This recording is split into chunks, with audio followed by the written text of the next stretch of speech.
हाय, आपके साथ मैं हूँ Surabhi Sharma. India TV YouTube channel subscribe करिए, बेल आइकन दबाएं। कोरोना की दूसरी लहर शहरों से होते हुए अब गांव तक पहुंच रही है। गांव के गांव कोरोना की चपेट में आते जा रहे हैं। ऐसे में गांव के लोग अपनों को छोड़कर छोटे छोटे शहरों में भाग रहे हैं। ये ऐसा लग रहा है जैसे कि हालात अब बहुत बद से बदतर होते हुए चले जा रहे हैं। बड़े शहरों के साथ साथ अब छोटे शहरों में अस्पतालों के बेड्स और ऑक्सीजन की कमी की खबरें आने लगी हैं। मध्य प्रदेश के विदिशा में ऐसे ही एक परेशान करने वाली तस्वीर है जो अभी आप अपने स्क्रीन पर देख रहे हैं। पेड़ों के नीचे खेत के बीच में मरीजों का इलाज चल रहा है क्योंकि अस्पताल नहीं है। किसी के पेट में दर्द की शिकायत है, किसी को खांसी है, बुखार आ रहा है लोगों को। कई लोग ऐसे हैं जिनको कोरोना के सिम्टम्स जरूर हैं, लेकिन अस्पताल के बजाय इन सब मरीजों का इलाज खेत के बीच में चल रहा है और ये सब कुछ तस्वीरों में आपके सामने है। इसके साथ साथ जगह जगह पर दवा का ढेर लगा हुआ है, मल्टीविटामिन्स, बुखार के टैबलेट्स, उसके साथ साथ सलाइन के ड्रिप्स, ये सब कुछ है। हमारे संवाददाता हमें बता रहे हैं कि वर्धा गांव में इस तरह की तस्वीरें बहुत ही आम हैं। कई लोग इस तरह की बीमारी की शिकायत को लेकर पहुंच रहे हैं और खेत में छोटे से छोटे क्लिनिक का संचालन करने वाले इस तरह से इलाज कर रहे हैं। क्या यह इलाज वाकई में हिंदुस्तानियों का होना चाहिए? इसके साथ ही एक और आपको तस्वीर दिखाते हैं मध्य प्रदेश के रतलाम की। यहां लोगों को अस्पताल के बाहर अपना इलाज करने के लिए मजबूर होना पड़ रहा है। रतलाम में अस्पताल के बरामदे में बेड लगाकर मरीजों का इलाज किया जा रहा है और यहां पर मरीजों को बरामदे में ही ऑक्सीजन भी दिया जा रहा है। ये हम आपको छोटे शहरों और हिंदुस्तान के गांव की स्थिति दिखा रहे हैं। उत्तर प्रदेश के गांव में कोरोना बेकाबू रफ्तार से तेजी आगे बढ़ती चली जा रही है। आप ये ग्राफिक अभी आपके सामने प्रस्तुत कर रहे हैं और आपको बता रहे हैं कि देखिए क्या स्थिति है। मेरठ में अब तक 15 लोगों की मृत्यु हो चुकी है। गौतम बुद्ध नगर में 12 लोगों की मृत्यु हो चुकी है। झांसी में 12 लोगों की मृत्यु हो चुकी है। बीते 24 घंटे का आंकड़ा है जो कि उत्तर प्रदेश का हम आपके सामने प्रस्तुत कर रहे हैं। इसके साथ साथ बुलंदशहर में बीते 45 दिन में 28 लोगों की मृत्यु हो चुकी है। गाजीपुर में 15 दिनों में 16 लोगों की मृत्यु हो चुकी है। बलिया में प्रतिदिन 150 से ज्यादा लोगों को श्मशान में उनके अंतिम संस्कार के लिए पहुंचाया जा रहा है। क्या यह आंकड़े आपको डराते नहीं है, बौखलाते नहीं? वाराणसी में बीते 30 दिन में 70 लोगों की मृत्यु हो चुकी है। आगरा में भी मृत्यु का आंकड़ा हमने आपके सामने रखा। इस तरह से आंकड़े लगातार बढ़ते चले जा रहे हैं और अब सबसे बड़ा सवाल यह उठने लगा है कि क्या अब गांव गांव पहुंच गया है कोरोना? ऐसा नहीं है कि ऐसी तस्वीरें किसी और राज्य की नहीं है। गांव से तेजी से होता हुआ कोरोना अब लगातार छोटे छोटे जगहों तक अपने पैर पसारता हुआ चला जा रहा है। सुविधाओं का बड़ा अभाव है, डॉक्टर नहीं है, अस्पताल नहीं है और सबसे बड़ी बात यह है कि बीमार को नहीं पता कि वो किस तरह से अपना इलाज कराए।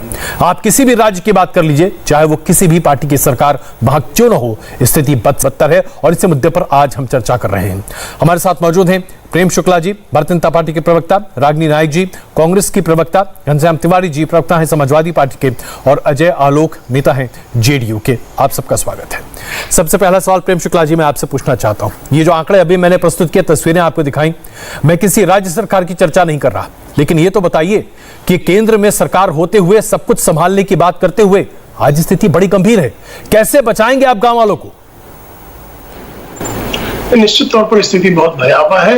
हम हर गांव तक जो है मरीजों को इलाज की व्यवस्था कर सकें, उनको दवाएं पहुंचा सकें और जो गांव में मरीज हैं उन मरीजों में जो गंभीर मरीज होते हैं उन गंभीर मरीजों को हम अस्पताल तक पहुंचा सके, उनको ऑक्सीजन की सर्विस मिल सके, उनको आईसीयू की सेवा मिल सके। इस बारे में हर राज्य सरकारें निश्चित तौर पर प्रयास कर रही हैं। उसको और बेहतर करने की आवश्यकता है ताकि लोगों का प्राण।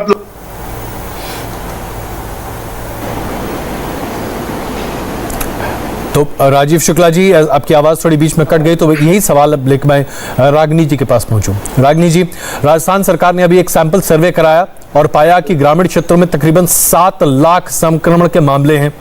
यानी कि राजस्थान सरकार को भी पता है कि वहां पर स्थिति कितनी गंभीर हो चुकी है और ग्रामीण क्षेत्रों में क्या कर रही है सरकारें?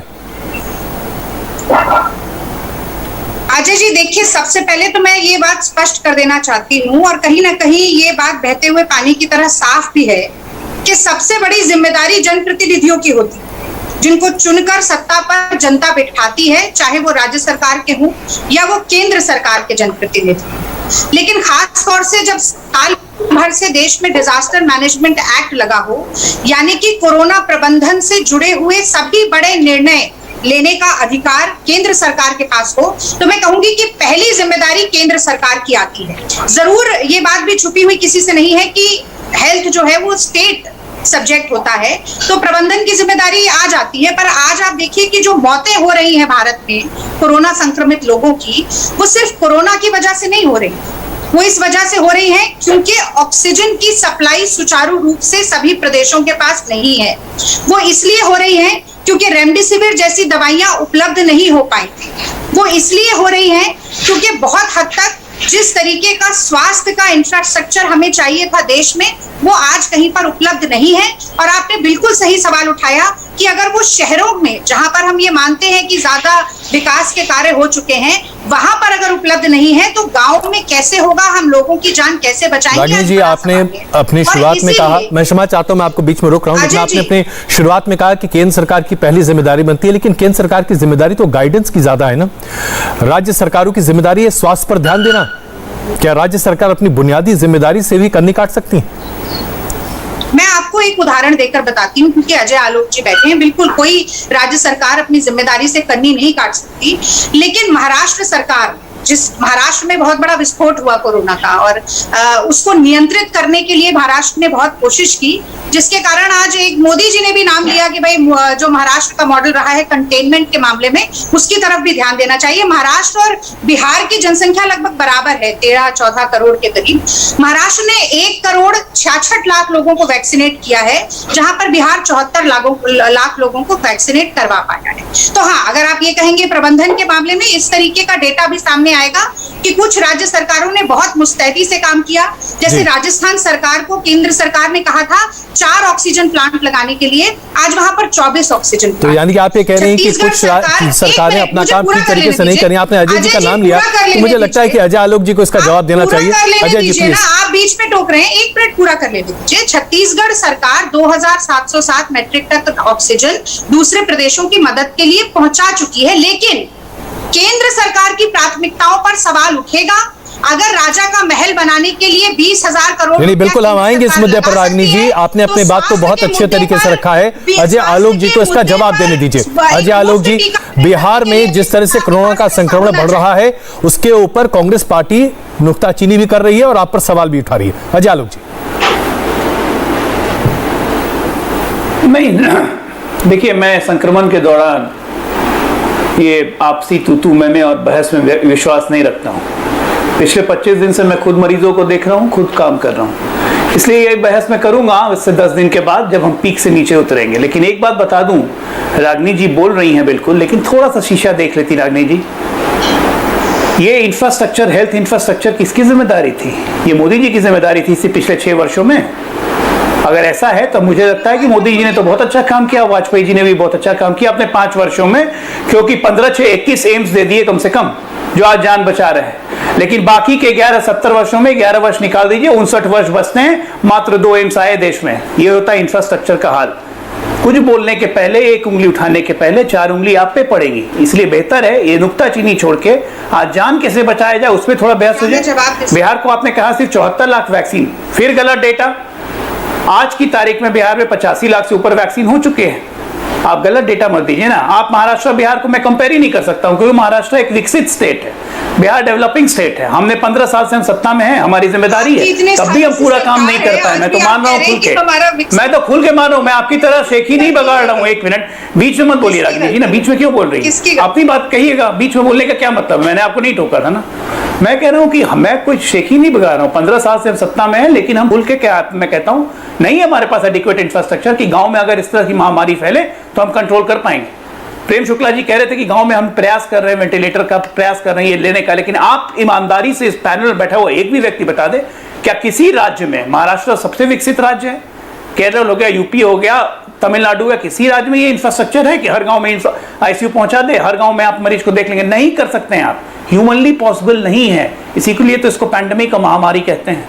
हमें प्रयास करना है कि आपसी कलेक्टिव एफर्ट से एक दूसरे पे उंगली उठाने की जगह मिलजुल के इसको कितना कंटेन कर सकें। अजय जी, मुझे भी बिल्कुल चिल्लाएं तो बीजेपी तो सपा, इसका क्या मतलब है? ये तो हर साल भर हम करते रहते हैं। अजय जी, आपने बहुत महत्वपूर्ण सवाल यहाँ उठाया। घनश्याम जी भी हमारे साथ हैं, तो एक छोटा जवाब मैं उनसे भी ले लूं। घनश्याम जी, समाजवादी पार्टी ने भी उत्तर प्रदेश में अपना शासन चलाया, लेकिन क्या आप इस बात का वाकई में पुष्टि कर पाएंगे जो अभी अजय जी ने उठाया? क्या तमाम गांवों में आईसीयू की सुविधा है?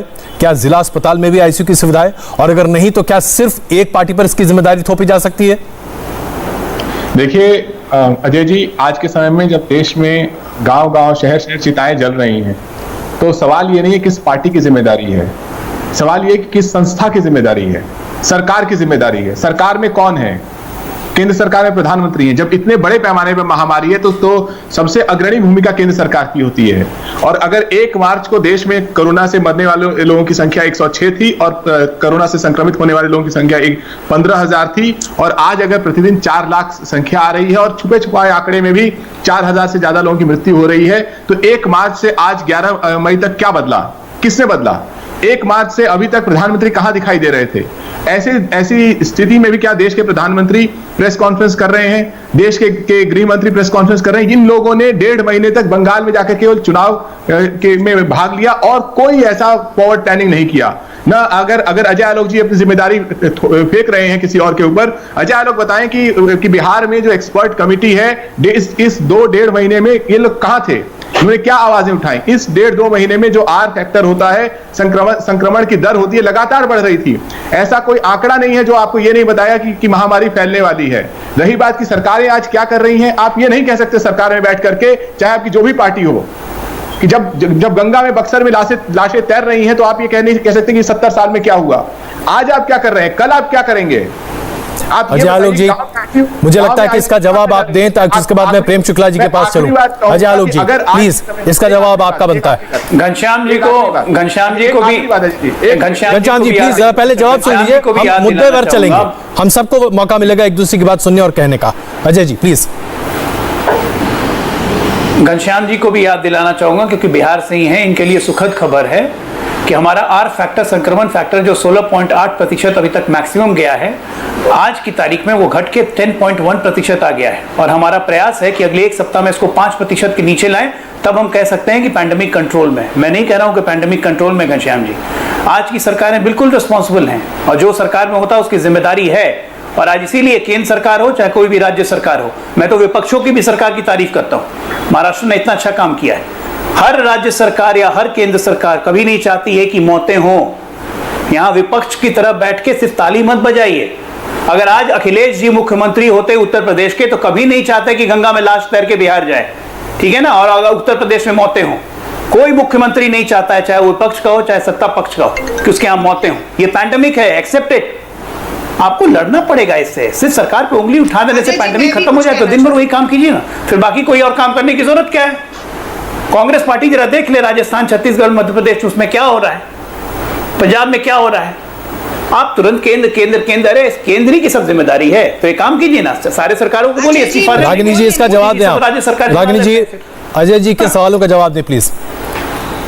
देखिए, केंद्र सरकार जब वैक्सीन पे 5% का जीएसटी ले, रेमडेसिविर पे 12% का जीएसटी दे, एम्बुलेंस पे चार्ज करे 28% जीएसटी, ये सारा पैसा केंद्र सरकार की जेब में जाए। जब केंद्र सरकार घोषणा करे पिछले साल कि 20 लाख करोड़ का जुमला पैकेज हम दे रहे हैं मदद के लिए, इस साल 35,000 करोड़ को हेल्थ बजट का आवंटन हेल्थ इमरजेंसी के लिए किया जाए, उसके बाद भी देश में मुफ्त टीकाकरण तक न करवाया जा सके। देखिए, जब पूरी दुनिया में मैं क्षमा चाहता हूँ, हम मुद्दे पर क्यों नहीं रहते? देखिए, हम चर्चा कर रहे हैं कि क्या राज्य सरकारों की, रागिनी जी प्लीज, रागिनी जी सरकार की जिम्मेदारी तो गिनानी पड़ेगी ना। बिल्कुल, आप जिम्मेदारी गिनाइए, लेकिन पहले ये तो बताइए, मुद्दे पर आइए। रागिनी जी, अभी बहस का मुद्दा यह है कि राज्य सरकारों की जिम्मेदारी है कि नहीं।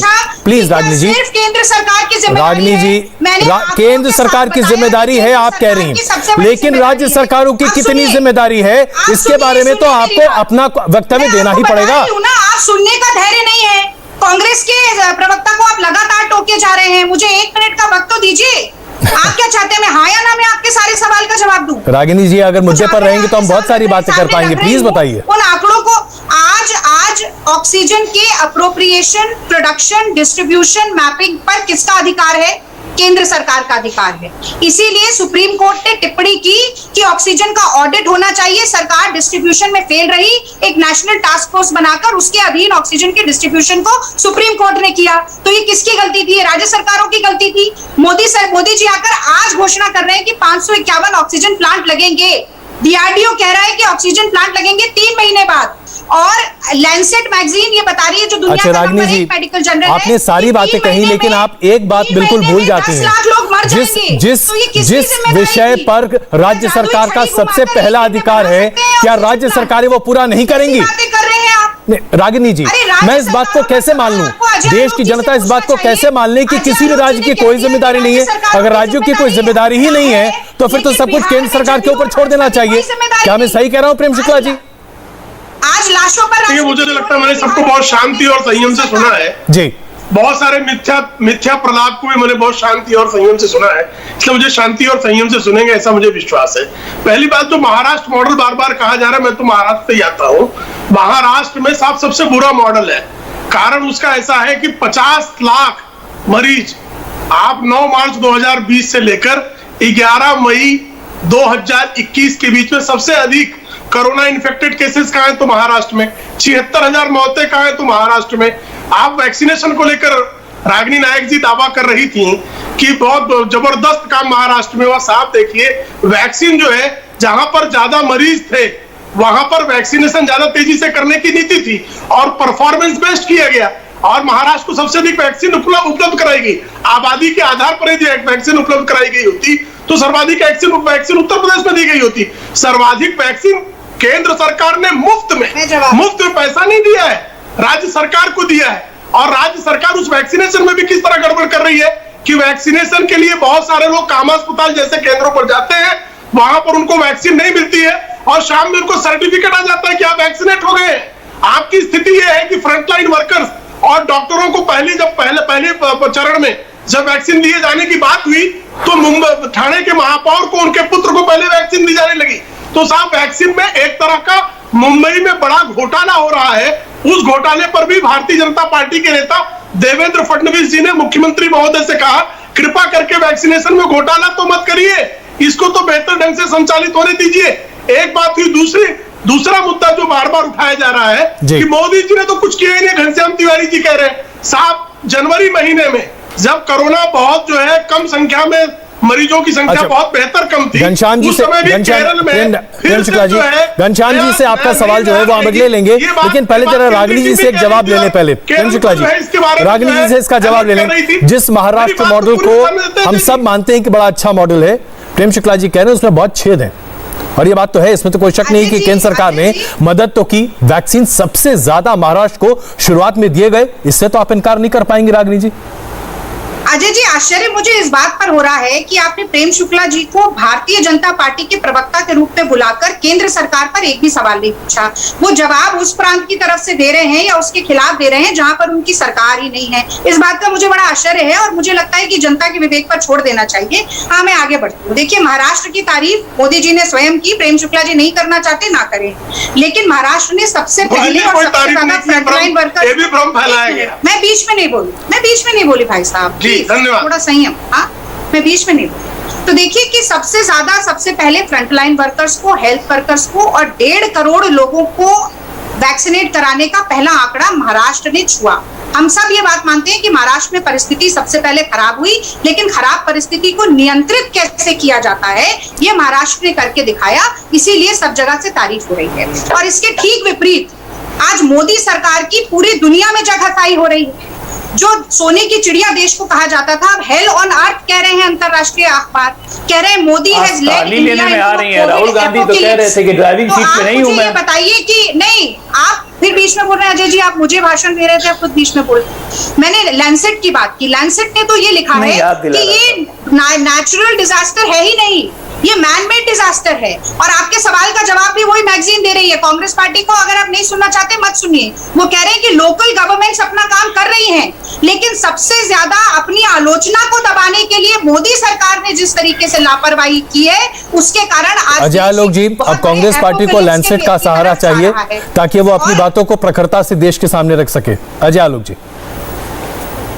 देखिए अजय जी, रागिनी जी भी कह रही है कि महाराष्ट्र को ताली मिल रही है, तो रागिनी जी बहुत खुश हो रही है।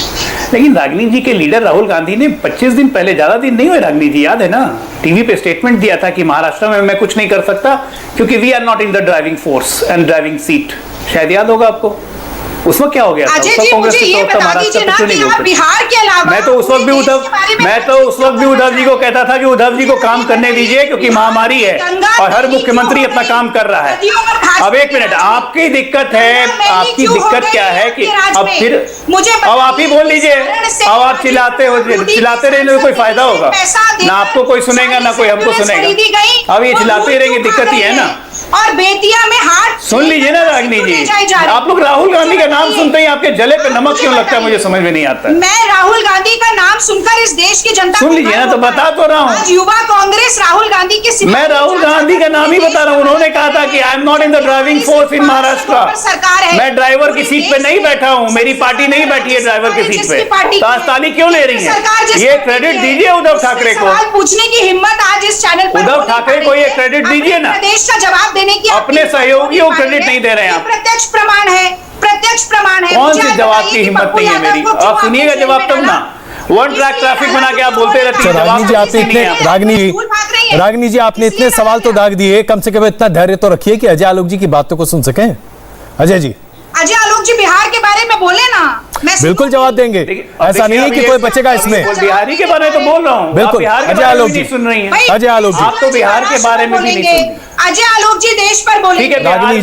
रागिनी जी, ऐसा क्यों है कि कोई भी व्यक्ति राहुल गांधी का नाम लेता है तो कांग्रेस के तमाम प्रवक्ता बहुत विफल पड़ते हैं? भाई, विपक्ष का काम है सवाल उठाना, सरकार का पक्ष से विपक्ष पर सवाल उठाना। आप लोग एक दूसरे पर सवाल उठाइए, लेकिन कृपा करके एक दूसरे को सुनिए तो सही। हमारे देश रागिनी जी, प्लीज सुनिए ना। अजय जी की बात सुनिए। अजय जी, देखिए अजय जी, मैंने बस ये कहा था कि अभी रागिनी जी ताली ले रही है महाराष्ट्र के नाम पे, तो ये सारी तालियां ठीक है मुख्यमंत्री और वहां के अधिकारियों और सारे स्वास्थ्य कर्मियों को जाती है। कोई शक नहीं, कंट्रोल किया महाराष्ट्र ने, बॉम्बे में केसेस कम हो रहे हैं, अच्छी बात है। जो भी गलती हुई, लकुना हुई, लेकिन इन्हीं के पार्टी के राहुल गांधी ने कहा था ना, I am not in driving force in Maharashtra, जब महाराष्ट्र में मौतें बहुत हो रही थी और सब सवाल उठा रहे थे। उस वक्त भी मैं ही था रागिनी जी, जिसने कहा था कि उद्धव ठाकरे जी को अपना काम करने दीजिए, कोई मुख्यमंत्री नहीं चाहता है कि उसके राज्य में मौत हो। आज भी मैं वही बात कह रहा हूँ, ये पैंडेमिक है, ये चीप टाइप की पॉलिटिक्स करने का समय नहीं है। जो आप लोग जो कांग्रेस पार्टी करते जा रही है लगातार। वैक्सीनेशन पे सबसे पहले आप लोगों ने विद्वेष फैलाया, वैक्सीनेशन पे आप लोगों ने कंफ्यूजन फैलाया। अखिलेश यादव ने कहा बीजेपी की वैक्सीन है, आज आप कहते हैं कि वैक्सीन नहीं है। अजीब हालत है। चित भी मेरी पट भी मेरी, पहले तो वैक्सीन नहीं लेंगे, लगवाएंगे नहीं जी, और जब वैक्सीन आ गई तो वैक्सीन की कमी हो रही है। बीजेपी की वैक्सीन नहीं लेंगे। आप लोग चाहते क्या है? आप लोग सोल्यूशन चाहते हैं या इसको कयास और करना चाहते हैं? नहीं, एक सेकंड रागिनी जी, सरकारें समाजवादी पार्टी के अखिलेश यादव जी का नाम भी अभी अजय जी ने लिया है। एक सेकंड नहीं, एक सेकंड जरा प्लीज रागिनी जी, 1 मिनट रुकिए तो सही। आपने प्लीज अपनी बातों को रखा, जरा मुझे घनश्याम जी को चर्चा में शामिल करने दीजिए। समाजवादी पार्टी के अध्यक्ष के ऊपर भी आरोप अभी अजय जी ने लगाया। घनश्याम तिवारी जी, समाजवादी पार्टी के अध्यक्ष ने कहा तो था ही कि भाई पता नहीं इस वैक्सीन में क्या है और क्या नहीं है, लगाएं कि नहीं लगाएं। आज उसी वैक्सीन के लिए मारामारी हो रही है, तो क्या वो सही था या आज सही है? देखिए अजय जी, जब गंगा में यमुना में लाशें तैर रही हैं गाजीपुर से लेकर के बक्सर तक, और गांव-गांव लोग बीमार हैं, घर घर बीमार हैं, घर घर चिताएं जली हैं, तो लोगों को जो आपका कार्यक्रम देख रहे हैं उनको इसमें इंटरेस्ट नहीं है कि हमारे बीच बहस कौन जीत रहा है, कि मोदी जी कितने महान हैं और योगी आदित्यनाथ कितने महान हैं और नीतीश कुमार कितने महान हैं। उनको इस चीज में इंटरेस्ट है कि उनके गांव के पास में जो चिकित्सालय है, यहाँ पर जितने भी सरकार के से जुड़े हुए लोग बोल रहे हैं, क्या उनकी बातों से, प्रेम शुक्ला की बात से और अजय आलोक जी की बात से उनको पता चल रहा है कि उनके गांव के चिकित्सालय में दवाइयां उपलब्ध होंगी कि नहीं, एम्बुलेंस उपलब्ध होगी कि नहीं, अगर उनके परिवार में किसी की मृत्यु हो जाती है तो उसको दाह संस्कार के लिए व्यवस्था मिलेगी कि नहीं मिलेगी, क्या किसी माँ को ई रिक्शा में अपने बेटे को लेकर के घूमना पड़ेगा? प्रेम शुक्ला तो रोज बहस जीत सकते हैं, सालों से बहस जीत रहे हैं, मोदी जी को रोज महान बताया जाता है, लेकिन आज भी हिम्मत नहीं है कि एक प्रेस कॉन्फ्रेंस करके देश को बता सके। ये सवाल ये है, जब अखबार के फ्रंट पेज में छपा हुआ है। घनश्याम जी आपने मामले पर आपने जो सवाल उठाया उसका जवाब प्रेम शुक्ला जी को देना पड़ेगा और वो देंगे अभी, लेकिन पहले ये तो बताइए ना। नहीं प्लीज प्लीज नहीं घनश्याम जी देखिए, सवाल का जवाब सवाल नहीं होता घनश्याम जी। आजकल एक नई प्रथा है घनश्याम जी, जवाब सरकार को देना पड़ेगा। घनश्याम जी आजकल एक नई प्रथा है, सवाल का जवाब सवाल होता है। सवाल ये उठा कि अखिलेश यादव जी ने वैक्सीन पर यहाँ पर आकर के अजय आलोक और प्रेम शुक्ला। घनश्याम जी या तो आप बहस को सकारात्मक तरीके से लीजिए। हमने बात की, आपने जो सवाल उठाए उसका जवाब प्रेम शुक्ला जी देंगे, ये मैं आपको आश्वस्त करता हूं। ये जवाब हम लेंगे प्रेम शुक्ला जी से, लेकिन कम से कम इस बात का जवाब तो दीजिए। अखिलेश यादव जी ने जब कहा था कि वैक्सीन पर भरोसा नहीं है, तो क्या वो उस वक्त सही थे या आज सही है जब आज कहते हैं कि वैक्सीन लगना चाहिए? इस देश में आपके रजत शर्मा जो आपके इस चैनल के मालिक हैं, उन्होंने इस देश में कितना भ्रम फैलाया? उन्होंने माफी मांगी क्या? माफ कीजिएगा घनश्याम जी, ये बड़ा ही अनुचित कमेंट है आपका, बहुत अनुचित कमेंट है आपका, और कृपा करके इसे वापस लीजिए। ये बहुत अनुचित कमेंट है आपका, कृपा करके इसे वापस लीजिए, ये बिल्कुल अनुचित है। इस तरह के कमेंट की कोई गुंजाइश एक सार्थक बहस में नहीं होती। मैंने आपके नेता के बारे में सवाल पूछा, आप एक राजनीतिक दल हैं, इसका जवाब देने की जिम्मेदारी आपकी बनती है।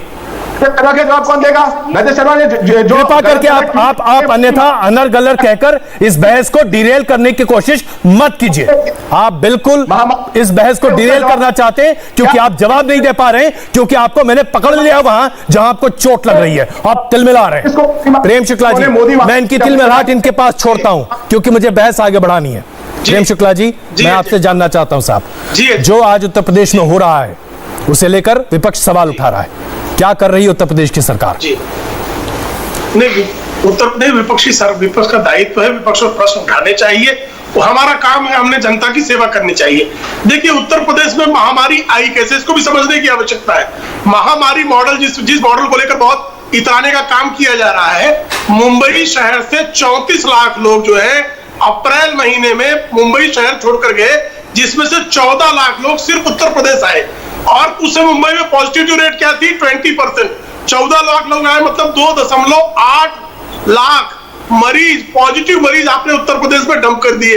अब जब उत्तर प्रदेश में इस तरह से, पूर्वी उत्तर प्रदेश विशेष करके, क्योंकि मुंबई शहर में बड़े पैमाने पर प्रवासी जो है उत्तर प्रदेश के मुंबई शहर में रहते हैं, वो अप्रैल महीने में 1 अप्रैल से 30 अप्रैल तक का आंकड़ा है, 14 लाख लोग जो है वो मुंबई से, जब मुंबई जो है भयंकर संक्रमण के दौर में थी उस समय, और तब उसमें 20% से अधिक पॉजिटिविटी रेट थी।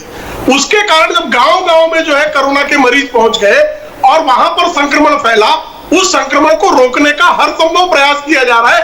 आदरणीय योगी आदित्यनाथ जी अकेले मुख्यमंत्री हैं जिन्होंने कहा कि प्राइवेट अस्पतालों में भी अगर हमारे मरीज जाते हैं तो उनके इलाज की व्यवस्था और उसका खर्च वहन करने का दायित्व राज्य सरकार उठा रही है। राज्य सरकार वहां लगातार प्रेम शुक्ला जी हमारे ग्रामीण इलाकों अप्रवासी मजदूर अगर वापस लौटते हैं तो अपने घर ही लौटेंगे, वो कहीं और नहीं जाएंगे। जाहिर सी बात है इसकी जिम्मेदारी राज्य सरकार को उठानी होगी। इसका जवाब हम आपसे लेंगे और साथ ही साथ हम रागिनी जी से भी इस बात का जवाब लेंगे, जो अभी आपने उठाया है सवाल उसका जवाब भी लेंगे। आप सब हमारे साथ कृपा कर बने रहें कि शहरों के बाद अब गाँव में किस तरह से कोरोना का विस्तार हो रहा है और क्या हम इसे फौरन रोक पाएंगे, इसी पर चर्चा कर रहे हैं।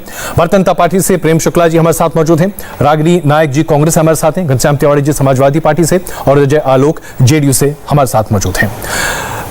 प्रेम शुक्ला जी, आपने कहा कि राज्य में बहुत सारे लोग अप्रवासी मजदूर हैं जो आ रहे हैं और उसकी वजह से आज उत्तर प्रदेश में कोरोना के संक्रमण गांव में बड़े पैमाने पर फैल रहा है।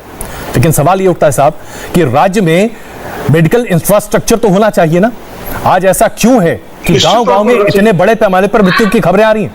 आंकड़े अगर मैं आपके सामने रखूं तो आप दहल जाएंगे। एक गांव से 20-20, 25-25 लोग पिछले 10 दिन में मारे गए। इससे ज्यादा दहलाने वाले आंकड़े कैसे सामने आ सकते हैं? अजय जी, आपने सही सवाल, इसलिए मैंने बताया आपको कि मुंबई शहर जहां सबसे अधिक संक्रमण अप्रैल महीने में था, वहां से 14 लाख लोग उत्तर प्रदेश में आए। 20% संक्रमण का रेट उस समय मुंबई शहर में एवरेज था, तो 2.8 लाख पेशेंट्स आपने जो है कोरोना पॉजिटिव पेशेंट जो संभावित हैं अपने पूर्वी उत्तर प्रदेश के गांव में भेज दिए। 2.8 लाख का मतलब होता है हर गांव में 2, 5, 10 पेशेंट पहुंचे, और जब 2, 5 पेशेंट पहुंचेंगे तो संक्रमण उसी, और वो डिटेक्टेड पेशेंट्स नहीं है, वो अनडिटेक्टेड है, सब बहुत सारे एसिम्प्टोमेटिक है, तो स्वाभाविक तौर पर संक्रमण फैलेगा। अब संक्रमण फैलने के बाद उसको कंटेन करने की चुनौती है। अब उस कंटेन करने का हर प्रेम शुक्ला जी, प्रेम शुक्ला जी देखिए, प्लीज देखिए, ऐसा नहीं है कि आप सिर्फ पूर्वी उत्तर प्रदेश की बात कर रहे हैं, बेहतर नहीं है। प्रेम शुक्ला जी, हम सिर्फ पूर्वी उत्तर प्रदेश की बात नहीं कर रहे हैं। मैं बुलंदशहर का आंकड़ा आपके सामने रखा हूं, 45 दिनों में 28 मौतें हुई हैं।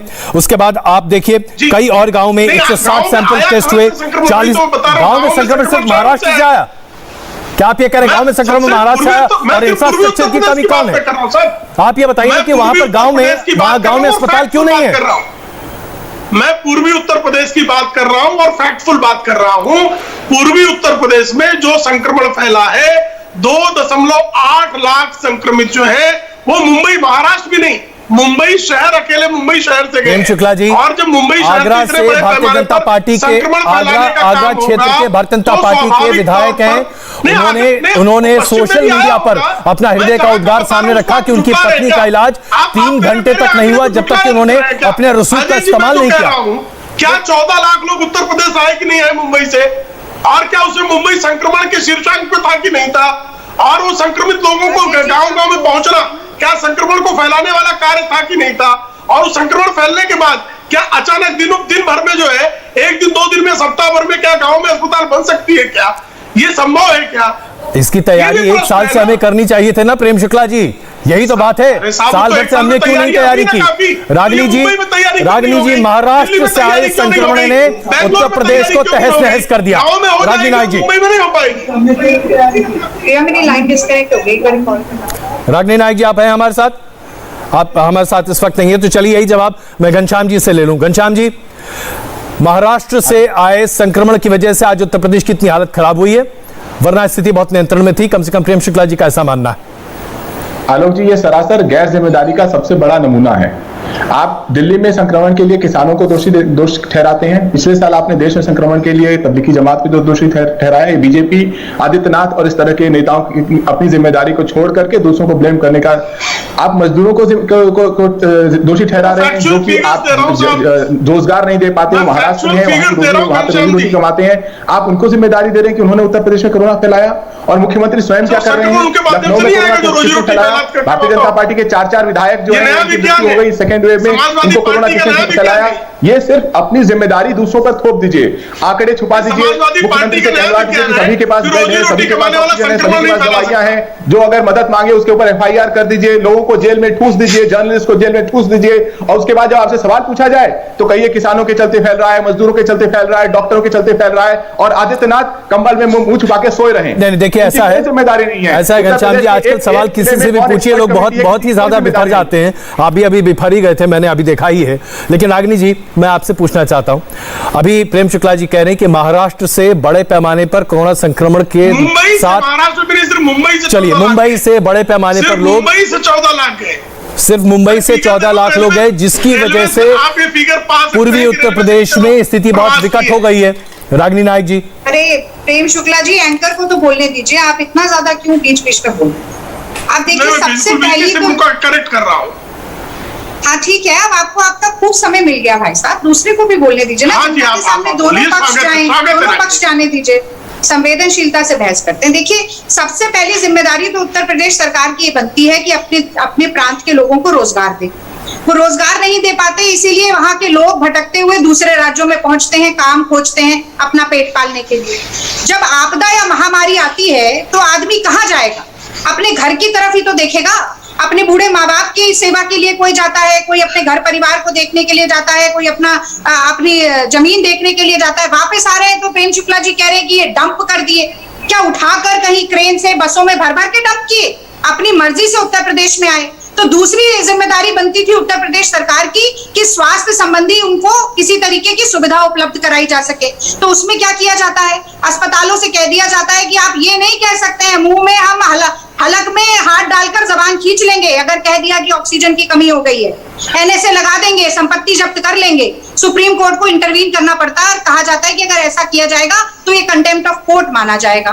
तो आप बोल नहीं सकते स्वास्थ्य सुविधा ना मिले मर जाए, मतलब मार भी देंगे और चीखने भी नहीं देंगे। ये उत्तर प्रदेश सरकार का रवैया था। और दूसरा रवैया ये था कि टेस्टिंग कम से कम कर दी जाए ताकि आंकड़े सामने ना आए। प्राइवेट टेस्टिंग लगभग बंद कर दी। रागिनी जी, मेरा एक सवाल है आपसे। एक दो चीजें बोल लेने दीजिए आलोक जी। नहीं, आपने बोला अभी, आपने बोला प्लीज मुझे एक सवाल आपसे पूछना है। बिहार के ऊपर एक मैं उनको 40 मिनट का भाषण दिला दीजिए जी। अच्छा अजय, रागिनी जी प्लीज मुझे एक सवाल आपसे पूछना है। इतनी अनुमति तो मुझे दीजिए कि इस शो के संचालन के समय में एक आध सवाल पूछ सकूं। मैं सिर्फ ये जानना चाहता हूं, आपने जिम्मेदारी राज्य सरकार पर डाली उत्तर प्रदेश में, बिल्कुल सही है, उनकी जिम्मेदारी है, स्वास्थ्य पहुंचाना चाहिए। लेकिन महाराष्ट्र सरकार की भी तो जिम्मेदारी है कि जो लोग वहां काम करने पहुंचे हैं उनके पालन पोषण भरण पोषण के लिए भी वो इंतजाम करे। क्यों नहीं ऐसा इंतजाम किया गया? हमने पिछले साल भी देखा लोग बड़े पैमाने पर महाराष्ट्र से भागे क्योंकि खाने पीने का कोई इंतजाम नहीं था, कोई रहने का इंतजाम नहीं था। वही हाल इस बार फिर हुआ। क्या महाराष्ट्र सरकार को अपने यहाँ काम करने वाले लोगों की परवाह नहीं है? आप गलत बात बोल रहे हैं, आप गलत बात बोल रहे हैं। पिछले साल नेशनल लॉकडाउन लगा, मोदी जी आए, देश के नाम संदेश जो उनका एक बड़ा ट्रेडिशनल स्टाइल है, आए, भाषण दिया रात को 8 बजे और कहा नेशनल लॉकडाउन लग रहा है। बिना ये आश्वासन दिए कि जो व्यक्ति जहां है वहीं रहे, 2 वक्त का खाना देने की जिम्मेदारी हमारी है, किसी को पलायन करने की जरूरत नहीं है, ऐसा कोई आश्वासन केंद्र सरकार की तरफ से नहीं आया। इसलिए आजादी के बाद हमने सबसे बड़ा पलायन देखा। आप उसे छुपाने की कोशिश ना करें। पहली बात, महाराष्ट्र के ऊपर मैंने 3-4 बिंदु शुरुआत से बता दिए, लेकिन मैं बिहार पर 2-3 स्पष्ट बातें आपने सवाल को घुमा दिया बड़े अच्छे तरीके से, क्योंकि आपकी सुई हर समय मोदी जी पर अटकती है। मुझे बिहार पर बोल लेने दीजिए। अजय आलोक जी मुझे 30 सेकंड दे दीजिए बिहार पर। अच्छा चलिए, बोलिए प्लीज बोलिए। तो मैं जानना चाहती हूँ अजय आलोक जी से कि ऐसा क्यों हुआ कि बेतिया में तो हाथ गाड़ी ठेल कर लाशें उठाई जा रही और सारण से सांसद निधि जो राजीव प्रताप रूडी जी की थी उसमें से 40 एम्बुलेंस खरीद के भी धूल भाग रहे हैं। ऐसा क्यों हो रहा है कि उत्तर प्रदेश और बिहार जहां दोनों पर भाजपा की सरकारें हैं वहां पर लाशों में राजनीति हो रही है, अनगिनत लाशें नदियों में बह रही हैं। ऐसा क्यों हो रहा है कि बक्सर में जहां आपने इतने सारे सवाल तो उठा दिए, अभी अजय आलोक जी का फोन हमसे कटा हुआ है, उनसे हम जवाब देंगे, लेकिन मुझे लगता है कि प्रेम शुक्ला जी इसका बखूबी जवाब दे सकते हैं क्योंकि बिहार और उत्तर प्रदेश दोनों जगहों पर भारतीय जनता पार्टी की पूरी मौजूदगी है सरकार में। प्रेम शुक्ला जी, जिम्मेदारी शुक्ला जी जी नहीं, निश्चित तौर पर अगर बिहार में और जिस तरह से उत्तर प्रदेश और बिहार में गंगा जी और यमुना जी में लाशें मिली हैं वो अत्यंत दुखद है और सरकार को उस पर जो है ध्यान देकर इस तरह की चीजें ना होने पाए ये निश्चित करना चाहिए। देखिए पीछे मत बोलिए, पीछे मत बोलिए, ये क्या तरीका है? सबके पीछे बोलेंगे ये तरीका है क्या? नहीं, मैं भी अजय जी आप एंकरिंग कराएंगे, एंकरिंग करा लीजिए, यही एंकरिंग कर लेंगे हम लोग, इनके सबका जवाब दे देंगे। सुन लीजिए, मैं भी जरा सुन लीजिए, आप पीछे बोले तो बहुत आप तो चिढ़ जा रही थी, अब मेरे बीच में आप बोलने जा रही है। ये आपका जो दोगलापन है आप कांग्रेसियों का, ये सबको दिखाई देता दोहरा मानदंड मोदी जी का है। हमारे सुबह में हम बोलेंगे, आपके सुबह में हम बोलेंगे, ये राहुल गांधी के माफिया सरकार के रागिनी जी आपने सवाल, रागिनी जी बहस की इतनी गरिमा तो रखिए कि सवाल उठाने के बाद जवाब सुनने का धैर्य होना चाहिए। क्या लेना देना है? चलिए आलोक जी से चाहिए प्लीज अभी प्रेम शुक्ला जी आपका जवाब दे रहे हैं, ब्रेक के बाद अजय आलोक जी भी आपके सवाल का जवाब देंगे, लेकिन पहले प्रेम शुक्ला जी की बात धैर्यपूर्वक सुन तो लीजिए। प्रेम शुक्ला जी मुझे ब्रेक पे जाना है, संक्षेप में। कहीं पर भी इस तरह की बातें होती है वो ठीक नहीं है, लेकिन महाराष्ट्र की बात नहीं बता रही है जहां बीड़ जिले में एक एम्बुलेंस से 42 लाशें लादी गई, जहां पर नवाब मलिक जो उनके मंत्री उन्होंने कहा कि साहब अभी जो कब्रिस्तान में ताकि 2 लाशें पाट दी जाए। स्मशानों की आपकी जगह है, स्मशानों में जगह नहीं मिल रही है मुंबई में, स्मशान में जगह नहीं, कब्रिस्तान में जगह नहीं, अस्पताल में जगह नहीं। ये दुर्दशा और कह रहे हैं मॉडल है, ये मॉडल वालों की ये दशा है कि स्मशान में जगह नहीं, कब्रिस्तान में जगह नहीं कर रहे थे। चलिए, मुझे लगता है कि बहस का स्तर थोड़ा ज्यादा ही तेज हो रहा है, इसलिए हम यहाँ पर एक छोटा सा ब्रेक ले रहे हैं। अजय आलोक जी अपने जवाब के साथ तैयार हैं। अजय जी, रागिनी जी ने आपसे और बिहार संबंधित कई सवाल अभी सामने आपके रखे हैं, मुझे उम्मीद है आप उसका पूरा जवाब देंगे। ऐसे दबे पांव अब कोरोना गांव-गांव पहुंच रहा है और क्या हम कोरोना का मुकाबला यहाँ कर सकते हैं? प्रेम शुक्ला जी, रागिनी नायक जी, घनश्याम तिवारी जी और अजय आलोक जी हमारे साथ मौजूद हैं। अजय आलोक जी, ब्रेक से पहले रागिनी नायक जी बिहार की स्थिति पर कई सवाल खड़े कर रही थी। उनका कहना है कि आप स्थिति को वहां पर मेंटेन नहीं कर पा रहे, वहां पर तमाम तरह की चीजें अव्यवस्थित हैं, राज्य सरकार पूरी तरीके से विफल है। अजय आलोक जी, पता नहीं, रागिनी नायक जी कभी कभी ऐसी बातें करती हैं कि मुझे लगता है कि होमवर्क नहीं करती हैं ठीक से। अभी पूरे देश में बिहार ही अकेला ऐसा राज्य है जिसने पिछले 10 दिनों में संक्रमण दर 10% से 10.1% कर ली। हमारे यहाँ रोज दिन केसेस कम हो रहे हैं, मौत की संख्या में बिहार सबसे कम है, तब भी रागिनी जी को दिक्कत है। अभी पता नहीं क्या एम्बुलेंस बोल रही थी। टेस्टिंग ही नहीं तो आंकड़े थोड़ा चेक करके, टेस्टिंग भी है, रोज दिन हमारी 1 लाख से ऊपर हो रही है, ये भी पता है। 1 मिनट, अरे सुनिए रागिनी जी, सुन लिया कीजिए ना, बीच में सुन लिया कीजिए। पिछले 1 महीने से एक भी दिन 1 लाख से नीचे टेस्टिंग नहीं हुई। आज भी बात कर रहा हूँ, 1,04,000 की टेस्टिंग हुई है।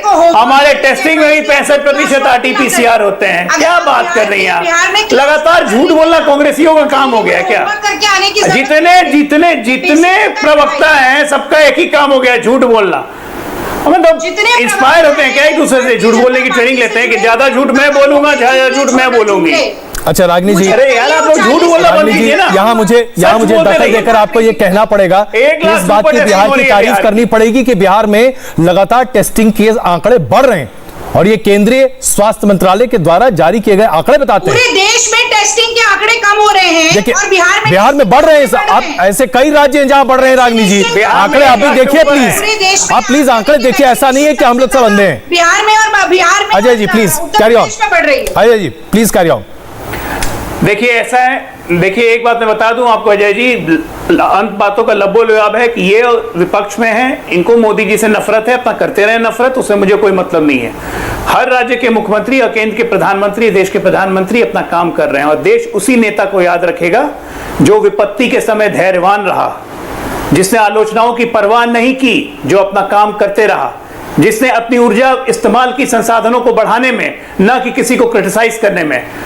कौवे लोग काव करते रहेंगे, देश अपनी गति पे लेगा, वही नेता बनेगा। ये इस तरह से टीवी पे बैठ के हम आप जितना भी चिल्ला लें, आज त्रासदी में देश है, विपत्ति में देश है, और इस विपत्ति को अपनी संपत्ति मान के जो अपना खेल खेल रहे हैं ना, उनका नाश होना तय है। आपने बहुत पति की बात कही कि आज एकजुट होकर मिलकर काम करने की बड़ी आवश्यकता है। घनश्याम तिवारी जी, क्या आपको नहीं लगता कि आज सिर्फ निंदा नहीं, सकारात्मक तरीके से साथ चलना आवश्यक है? देखिए, मैं आपके माध्यम से बिहार की सरकार और जो भी सरकार, उत्तर प्रदेश की सरकार को कुछ सकारात्मक सुझाव देना चाहता हूँ। हमने प्रयास किया पार्लियामेंटेरियन किलोमीटर एक प्लेटफॉर्म बना के, जिसमें अनेक पार्टी के सांसद हैं, कि आप प्लग एंड प्ले हॉस्पिटल्स बना सकते हैं, जिसे हॉस्पिटल इन अ बॉक्स कहा जाता है। उसमें आप एक जगह से सारी व्यवस्था करके किसी भी गांव में, किसी भी छोटे शहर में भेज सकते हैं। सरकारों को उस तरह की व्यवस्थाएं करनी पड़ेगी। जो तस्वीरें आप दिखा रहे थे कि लोग पेड़ के नीचे अस्पताल बने हुए, वो तस्वीरें नहीं हो सकती।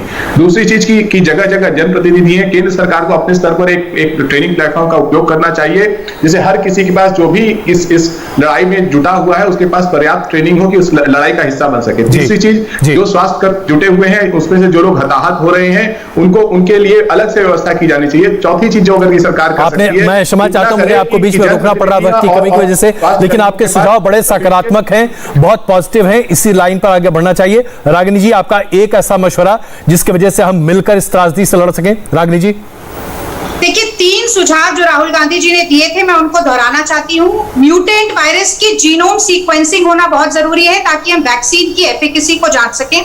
दूसरा, डेटा ट्रांसपेरेंसी, क्या हमारी मृत्यु दर है, कितने लोग संक्रमित हो रहे हैं, साफ गोई के साथ सरकार बताए। और तीसरा, अगर आप सच में गांव तक भी रोकना चाहते हैं तो मुफ्त सार्वजनिक टीकाकरण कराना जरूरी है, जिस तरह से पंचायत चुनाव उत्तर प्रदेश में हुए किसी और प्रांत में ना हो। बिल्कुल, ये 3 बड़े सुझाव कांग्रेस पार्टी की तरफ से। प्रेम शुक्ला जी, काटता है, ये याद रखिएगा। प्रेम शुक्ला जी,